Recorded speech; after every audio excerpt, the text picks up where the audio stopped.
All right, for now, all we are concerned with is the xpriv.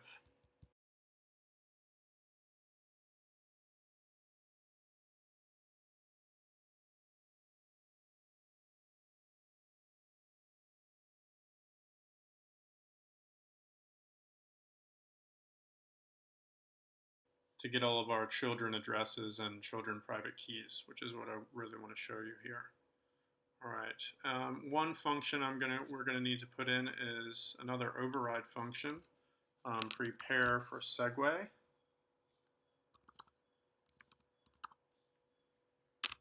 Okay, and it will be if segue.identifier is equal to go to table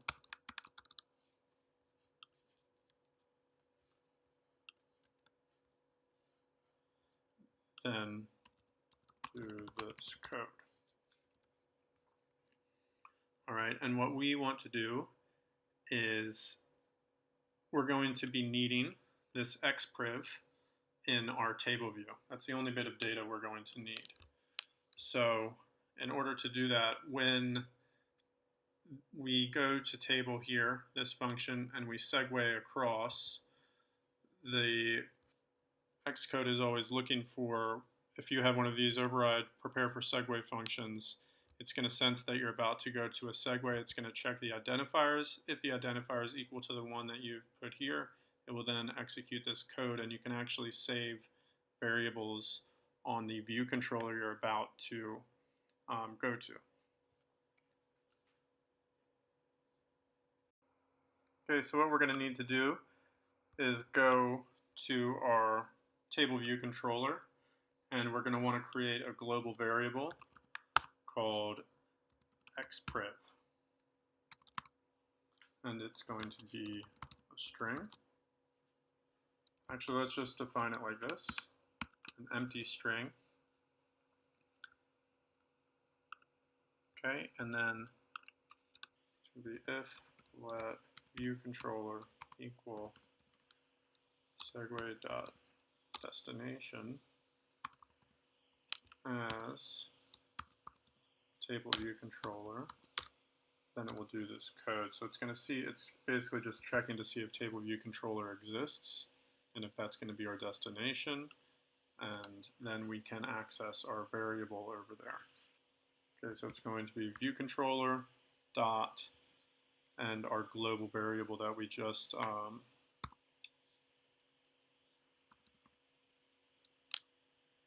we'll need to come up here and also make a global variable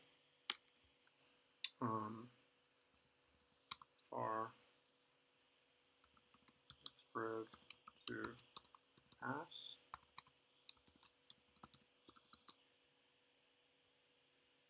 Okay, and then down here, instead of saying let xpriv, we can just call it xpriv to pass.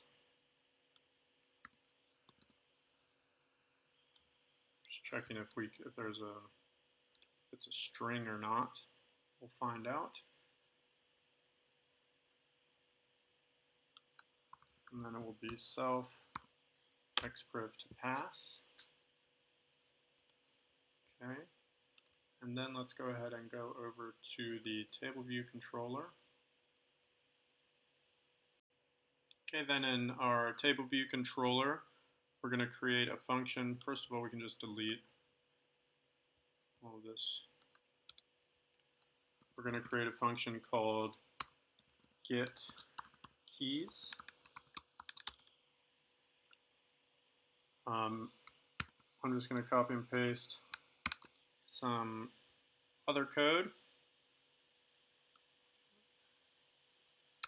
We'll just go ahead and delete all that. What we want is if xpriv is not equal to nil, because we would have changed when we prepared for the segue on our view controller. Okay, and then we want if let keychain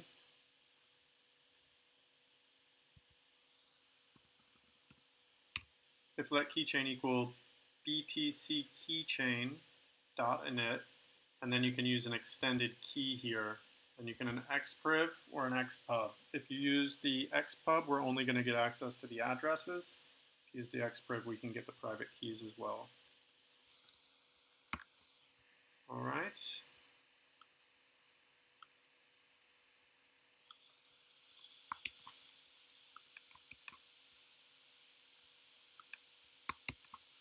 All right. And then remember, we always want to make sure our keys are compressed. Is public key compressed equals true. And then let's just say, just get our first one. Var int equals a uint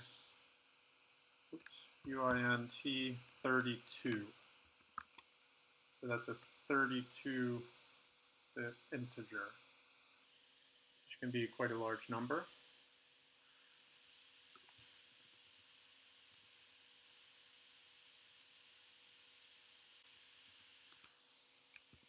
And we're going to go ahead and say let private key equal keychain.key at int dot private key address dot testnet. Just get rid of the testnet there. Private key address dot string. Don't think we need those parentheses. All right, and so this is going to be nil right now. If we ran this code, it would crash. We need to actually assign the numbers.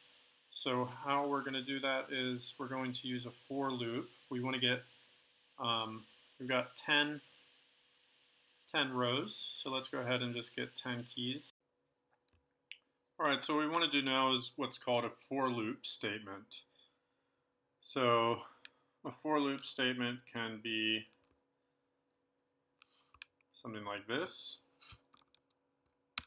So we have for I in 0 to 10, let's say. Actually, okay, for I in 0 to 10. So here, this code will repeat 10 times. So we'll go ahead and do a print statement since we haven't done any of these before, so it's clear. All right, so we're going to just print I as it goes through. And we're basically declaring a new variable here whilst also telling it to loop 10 times. Because we want, again, we want 10 cells, or 10 rows. Go ahead and play, go ahead and run the app. Well, that's, first of all, that's not going to run unless we tell it to run. So let's go ahead and copy and paste get keys, and we'll put it in view did load. And use of unresolved identifier xpriv. So let's go back and find out. So that's going to be xpriv to pass. Let's try again.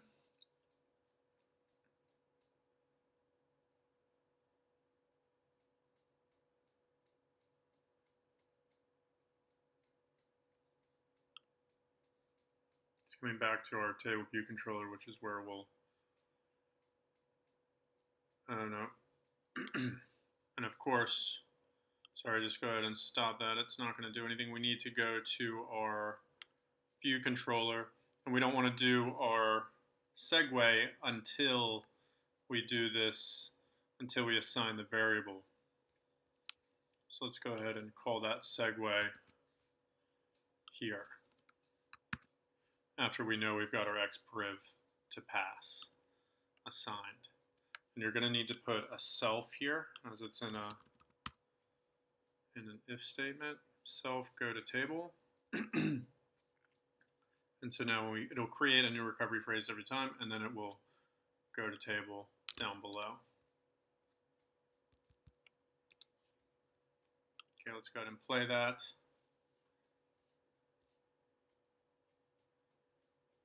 And we'll just go over to our table view here as well. We can see what's going on.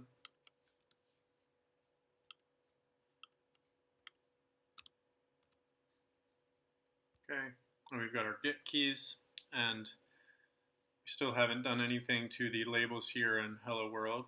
Just leaving that as is. We've got our view controller, gave us our words. We got our xpriv and we passed it here to our table view controller.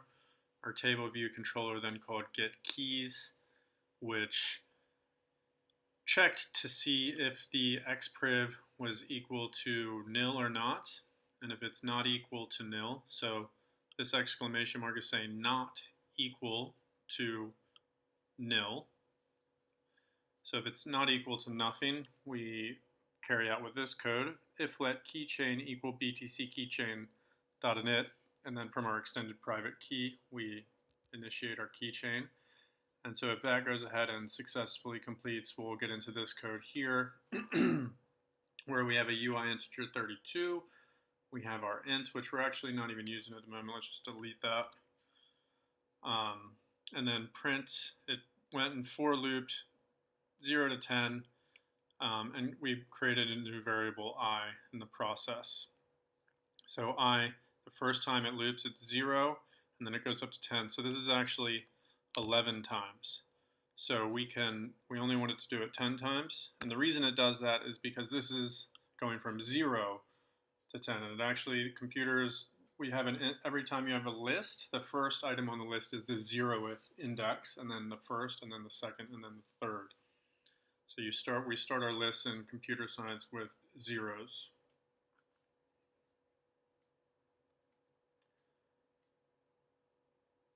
Okay, and then we're going to want, you guessed it, to cut that out.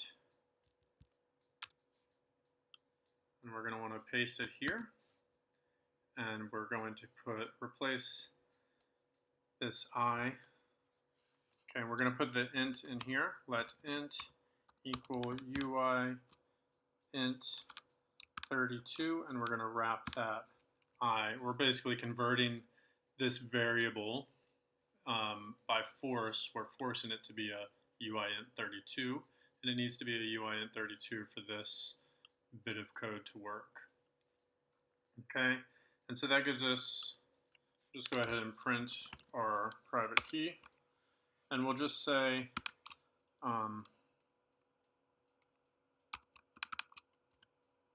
it's going to be I private key equals private key. Okay, we can go ahead and play that. Okay, and we have our private key 0 all the way to 9. So that's wonderful. Let's go ahead and get our address as well.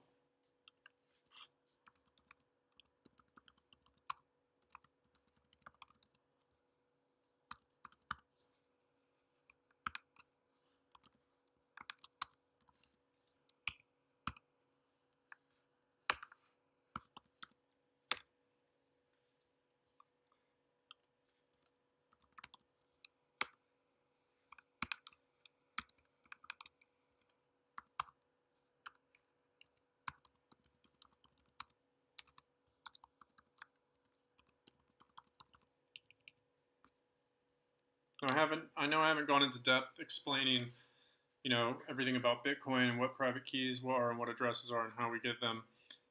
And honestly, it's such an in-depth subject, you should probably go ahead and research it yourself. The main thing to remember here is that from our, as I've said already, from our xpriv extended private key, we can create many children private keys. So these are our children private keys and addresses. And they are deterministic. So it's a hierarchical deterministic model. So this 0th private key will always be L5 GYOCD every single time.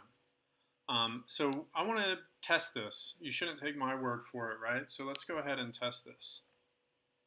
Let's go to our Safari, and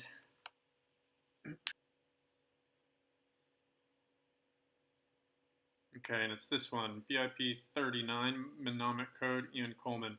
So what we're actually doing here is we're taking advantage of BIP39 as the mnemonic code. BIP32 is the hierarchical deterministic wallet, and then BIP44 is a format. So it gets quite, and you can also have this passphrase. So we're ignoring that at the moment. That's optional. So we're just going to go ahead and make sure, yeah, we're on BIP44. So this is our path, which we have defined when we create our keychain here. So we're adhering to BIP44.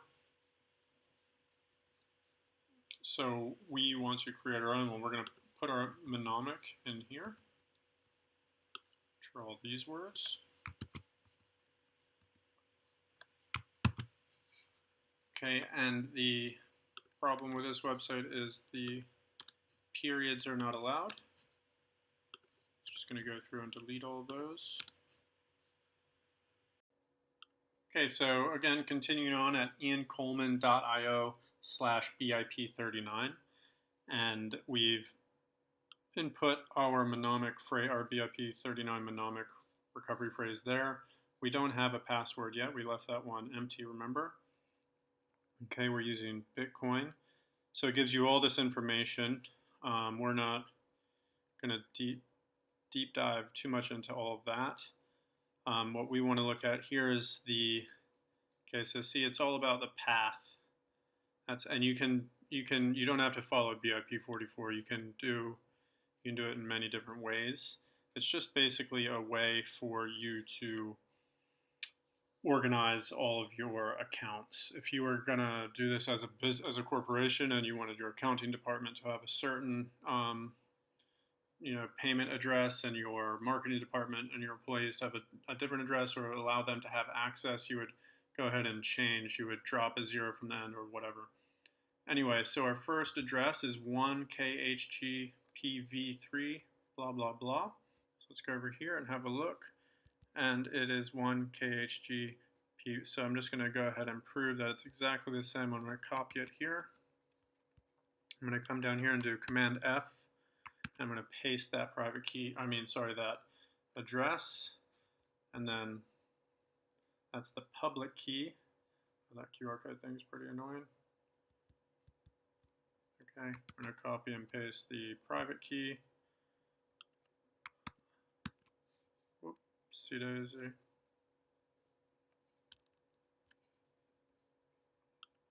All right, and then that comes up with that private key there. They are identical. So you can see our code is working properly. We're adhering to BIP44. That looks great. We've got our 10 private keys and addresses. And so again, the xpriv creates the private key, and then from the private key we can get the public key, and then from the public key we can get the Bitcoin address. So that's all happening programmatically, predeterministically every single time. So if we could, in a lot of Bitcoin apps, you can input this recovery phrase, you're always going to get this if they're BIP44 compatible. Just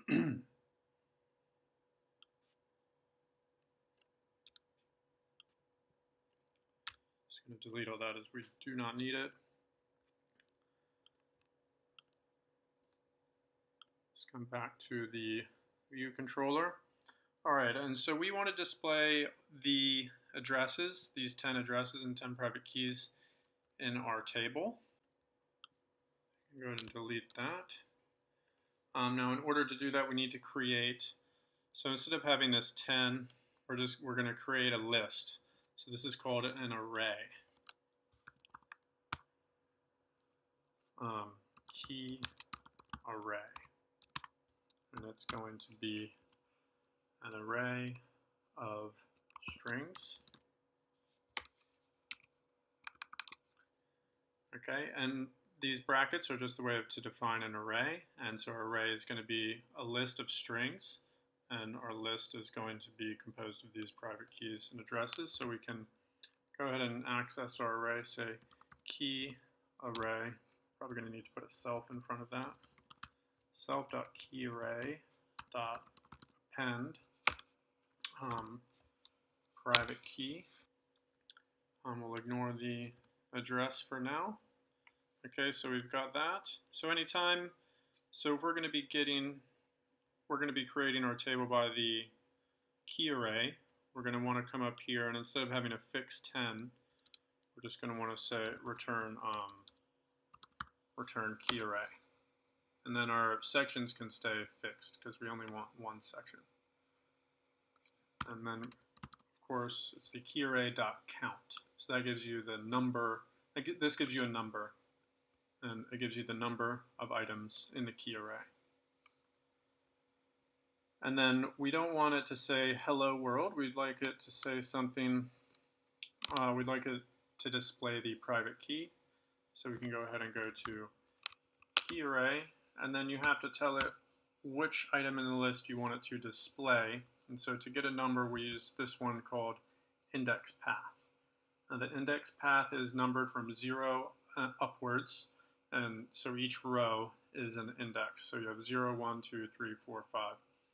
So we'll do index path dot row, and that gives us our integer. So that will go from 0 to 10. All right, so let's go ahead and try to run that and see what we get.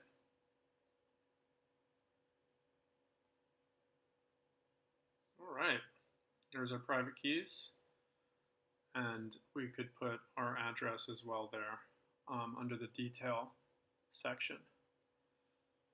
So what we're going to have to do is instead of having, so what we can do here to keep it simple, I guess, is just have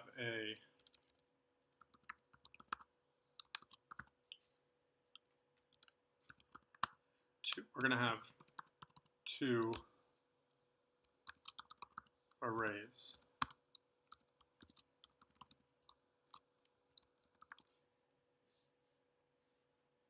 So we're still going to do private key array.count 1, and then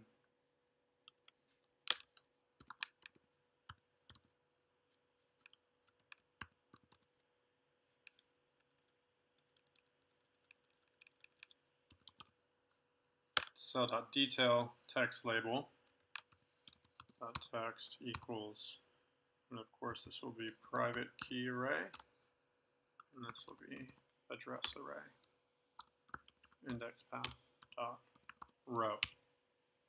And then here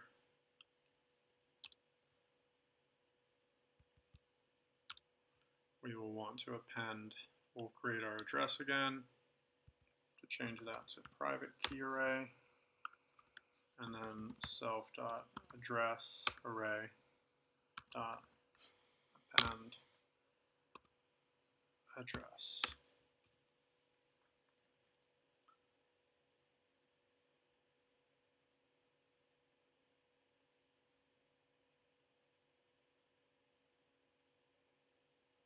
And we can get rid of that question mark. Now we should make that error disappear. Go ahead and press play.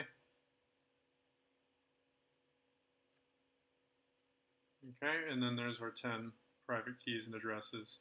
Now again, remember these are being derived from your 24 words here. So it's very powerful. A very powerful bit of code anyway. And now say you don't want 9 of them, say we want 1,000 of them.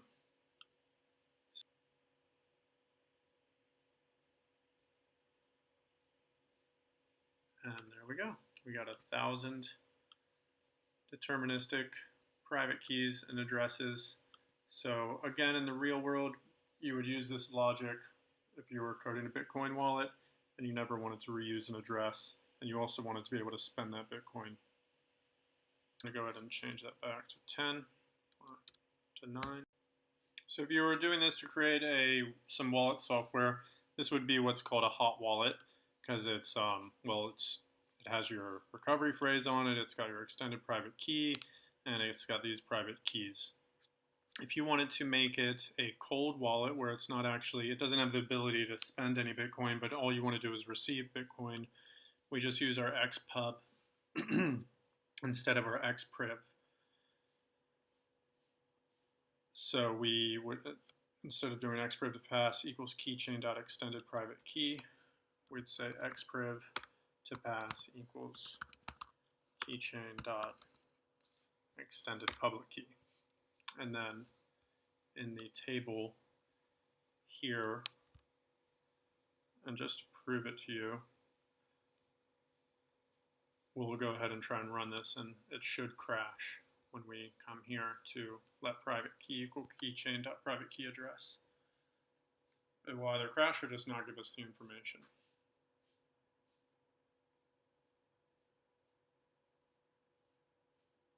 And it crashes exactly there. So let's just go ahead and comment that out. And we're just not going to want any private key array. Do everything from the address array,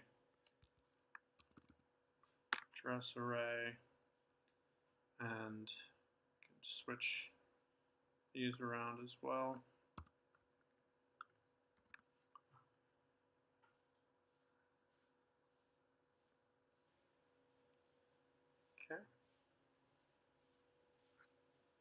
Okay, so now as an individual, it's pretty useful if you want to use, if you want to play around with Bitcoin yourself, or say you have your own extended public key that you've got from some wallet, you can now import it into Xcode and make your own app and create your own wallet just to create new addresses for every payment you receive, which is pretty cool.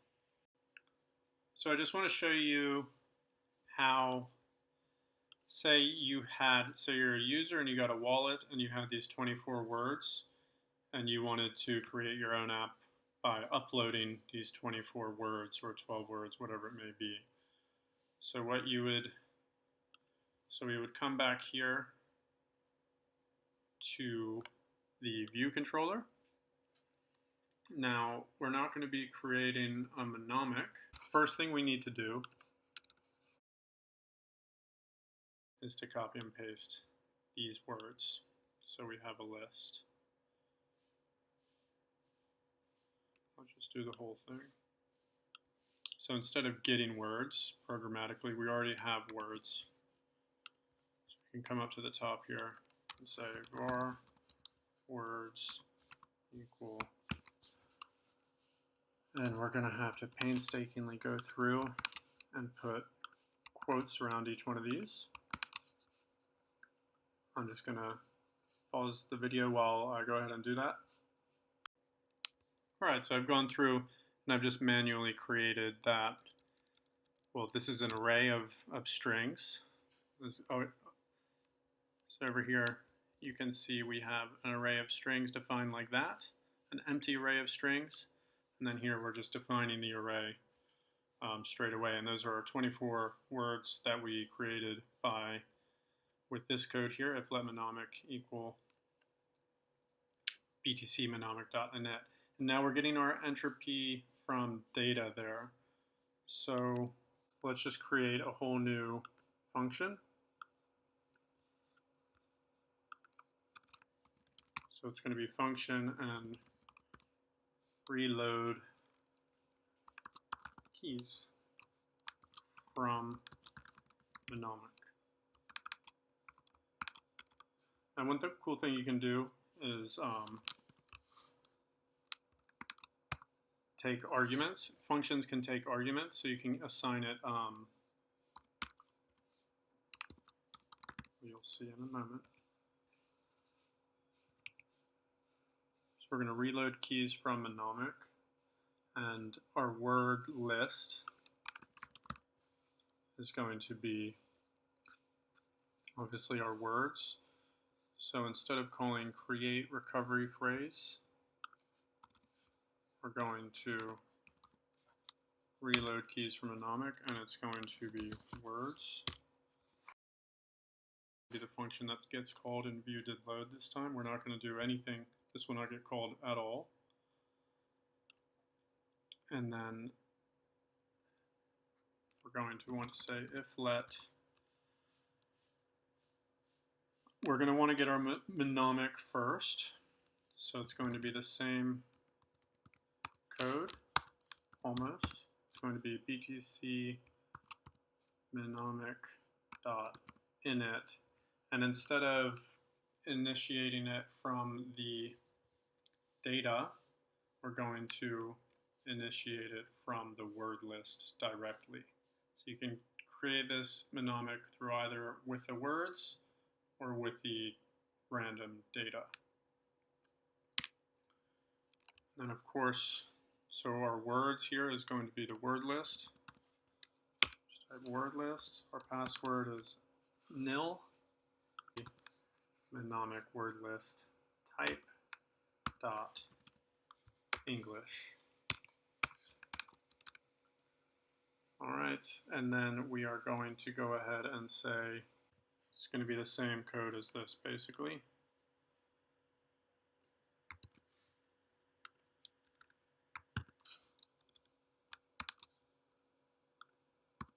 So if let keychain equal mnemonic.keychain derive keychain with our path, so we're BIP 44 compliant there, and we're going to say keychain dot key dot is public key compressed equals true, and we'll say xpriv pass is going to be equal to keychain dot extended public key. And then once that finishes, we'll go to our table.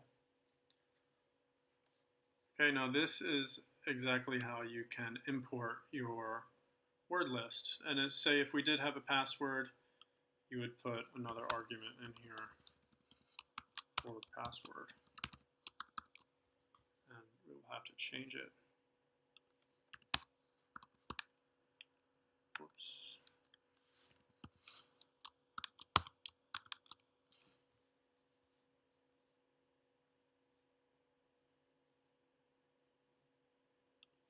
You don't have to put the parentheses after password there. And instead of putting the 2 quote marks, we would just put password. Really not sure why it's auto-suggesting what I didn't type. Anyway, let's go ahead and play that, see if it works.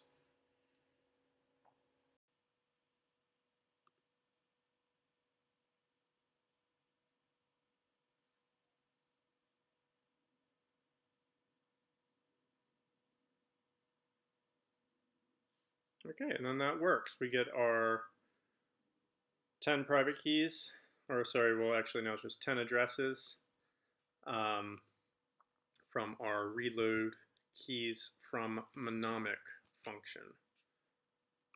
So once again, that just allows us to, you know, and then if we actually make our app, we'd obviously have a user interface where they can type in each word, add each word one by one, and then have a submit button. And then when they click the submit button, it will call this function. And if you have a password, you would obviously input the password there. And then that's you, and you can, you know, then have access to all of your infinite number of addresses and private keys and all your Bitcoin that you've received that way. So it's an incredibly, this BTC mnemonic is an incredibly powerful bit of code. And that wraps it up for this portion of the tutorial. I hope you enjoyed it and took something away from it. Yeah, we're just, you know, with this video series, we're basically just focused on working with CoreBitcoin, and also if you haven't ever coded before, you can get some exposure to what it's like coding Bitcoin. All right, thank you, and hope you enjoyed.